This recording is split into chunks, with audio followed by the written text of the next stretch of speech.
Hi everyone, Khrunal here from Loan Market. And it's Hillz from Together Financial Services. And today we're diving into a topic that a lot of homeowners ask us about: how to use your equity to buy an investment property. Khrunal, that's right. But before we get started, just a quick note. What we're sharing today is general information only, not financial advice. Everyone's situation is completely different, so please, it's really important to get personalized advice before making any decisions. Hey, that's absolutely correct. So let's start with the basics. A lot of people think, I've got equity in my home, I can just use it. But that's not exactly how it works. To actually access your equity, you need to borrow against it, which means taking out a new loan or actually topping up your existing loan. Exactly. So what is equity?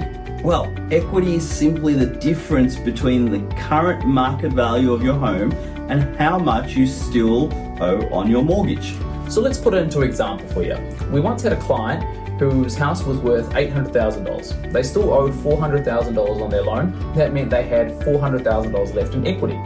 But Khrunal, here's the key. You can't always access all of that equity.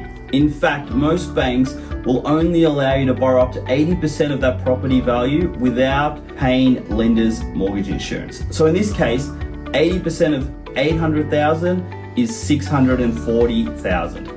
If you already owed $400,000, that means you could access up to $240,000 in usable equity.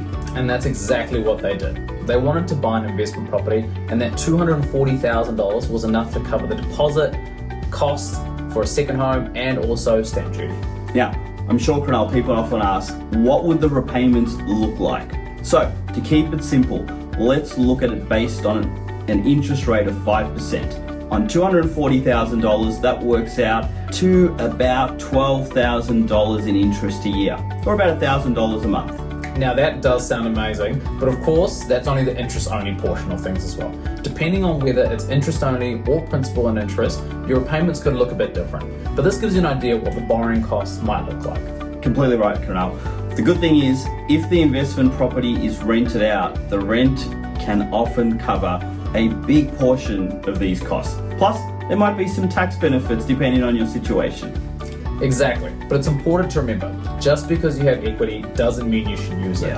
You need to look at whether the numbers stack up, what the cash flow looks like, and what your actual long-term goals are as well.